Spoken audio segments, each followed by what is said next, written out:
Video kana keessatti liinkii chaanaalii yuutuubii mataa keessanii karaa sirrii ta'een akkaataa kooppii gootanii namoota birootiif yookiin gara sooshaal miidiyaa keessanii sheer itti gootan yookiin peest itti gootaniin isin barsiisaa karaa sirrii ta'een isin barsiisaa.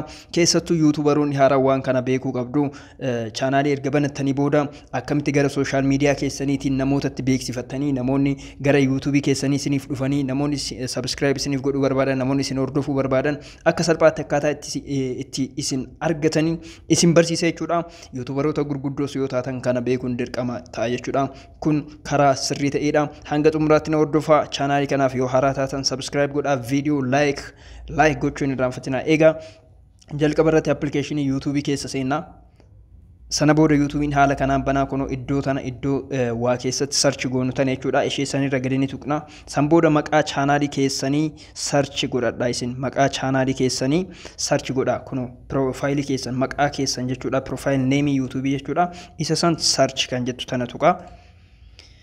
Sana booda chaanaaliin keessan isinii dhufa. Chaanaaliin keessan yeroo dhufe yeroo tokko viidiyoo kanaa gaditti dhufuu danda'a.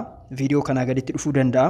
Kunoo amma piroofaayiliin kiyya gubbaa irratti dhufee jira jechuudha. Keessan akkanatti dhufuu dhabuu danda'a. Meebii as jalatti gadi siqxanii dhufuu danda'a jechuudha kabajamtoota. Kanaafuu iddoo kanarra kilik godha.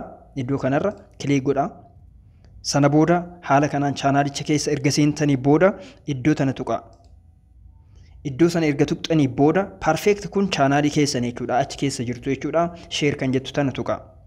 San booda as keessatti gara feesbuukii, gara iimeelii, waatsaappii, telegiraamii akkasiin erginaati. Kooppii liink kan jettu tana tuqa. Karaa sirriiti jechuudha kun. Kooppii liink kan jettu tana tuqa. San booda duubatti deebi'a. Hoomii tuqxanii jechuudha. Sana booda gara feesbuukii keenyaa deemna. Gara feesbuukii ni dhaqna. Feesbuukii irratti jechuudha. Gara piroofaayilii keessanitti post gochuu yoo barbaadan gara peejii keessanii ni dandeessu. Iddoo post gochuutti barbaadan sanitti kunoo iddoo kana nan tuqa.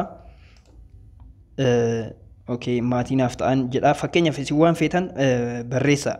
Maatii naaf ta'a. Okay. Isin waan jechuu barbaadan san jedhaatii barreessa. Ergasii liinkii keessan haala kanaan erga gootanii maatii naaf ta'a erga jettanii booda kunoo iddoo kana quba keessaniin gadi qabaatii ta'a. Gadi qabaatii tura. Yeroo quba keessaniin gadi qabdanii turtan kun waan akkanaa kana isinii baasa jechuudha. Filannoowwan dhufan keessaa paste kan jettu kan jalqabarra jirtu tana ishee tuqa. Paste. Amma kanachi kooppii gootan san paste tana yoo tuqxan asitti dhuftee jechuudha. Kunoo amma chaanaaliin kiyya already dhufee jira jechuudha. Kabajamtoota kunoo amma dhufee jira. Shimiimaan YouTube kan jedhu kunoo dhufee jira. Post gochuu qofatu naaf jechuudha. Kunoo postin godha. Postin godha. Amma kabajamtoota kunoo post godhamaa jira. Post godhamee jira jechuudha. Amma kunoo namoonni asirra yoo gadi tuqan jechuudha. Kunoo chaanaaliin keessan dhufee jira. Salphumatti chaanaalii keessan bira geessa jechuudha. Kallattiidhaan. By the way akkanatti yoo isiniif banuu dide subscribe yeroo gootan emailii faa yoo isin kan gaafatu ta'e salphumatti iddoo kana tuqaati. Kunoo iddoo kana tuqaati warri chaanaalii ilaaltan jechuudha. Chaanaalii namaa Facebook irratti kilik gootanii isinii banuu yoo dide open in YouTube kan jettu tana tuqa. Ergaas tuqxanii booda jechuudha. Kun ergaas tuqxanii booda open in YouTube.